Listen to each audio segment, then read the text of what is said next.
শাকিব ভাইয়ের সাথে কাজ করা ডেফিনেটলি আমাদের যে কোনো কারোরই অনেক বড় একটা সৌভাগ্য।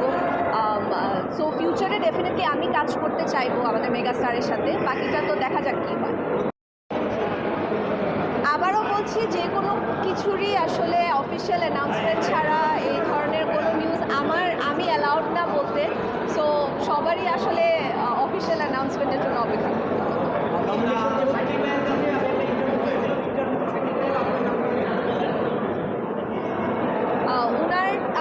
আমার প্রথম সিনেমা যেটা করেছি তাণ্ডব, সেটা শাকিব ভাইয়ের ছিল। সো ডেফিনেটলি উনি যদি বলে থাকেন সেটা খুবই ভালো। তবে আবারও অফিসিয়াল অ্যানাউন্সমেন্ট ছাড়া আমি আসলে কোনো কিছু বলতে পারছি না। শাকিব ভাইয়ের সাথে কাজ করা ডেফিনেটলি আমাদের যে কোনো কারোরই অনেক বড় একটা সৌভাগ্য। সো ফিউচারে ডেফিনেটলি আমি কাজ করতে চাইবো আমাদের মেগাস্টারের সাথে, বাকিটা তো দেখা যাক কী হয়। সেটার অফিসিয়াল অ্যানাউন্সমেন্ট আসতে হবে।